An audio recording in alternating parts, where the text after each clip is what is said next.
In this video, I'm going to teach you how to make a user and admin in Google Workspace. If you find this video useful, be sure to like and subscribe, and let's get right into it. First things first, you'll need to start by navigating to Google Workspace. This is your central hub for all things related to productivity and collaboration. If you're not familiar with it, consider bookmarking the page for easier access in the future. Once you're on the Google Workspace homepage, your next step is to click on the admin console. Think of the admin console as your command center where you'll oversee user management, configure settings, and get reports for your organization. Next, head over to the Google Workspace dashboard. This area provides a wide overview of your organization's settings and reports. It's essentially the dashboard that will give you control over various tools and user roles.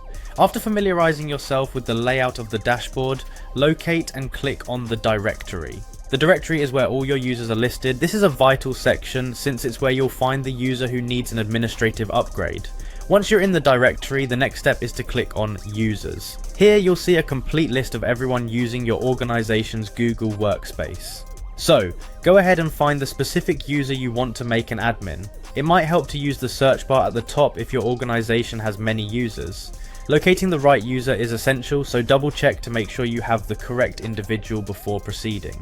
Once you have selected the user, you'll see various options related to their account.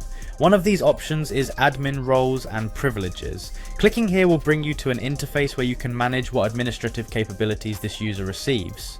This section is crucial for defining exactly what level of access the user will have, so take your time to ensure you are confident in your selections. After this, you'll need to assign the user the appropriate roles that fit their new responsibilities.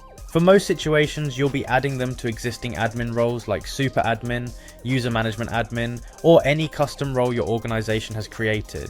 Bear in mind the principle of least privilege. You'll want to assign only the necessary roles to minimize any unforeseen issues. And there you have it. You've successfully made a user and admin in Google Workspace. These changes provide your team members with the tools they need to manage others effectively. Before you finish, it might be helpful to inform the user of their new role and responsibilities, ensuring they have the necessary training or guidance to handle their new tasks. Thank you for tuning in, and make sure to subscribe for more helpful tips and tutorials.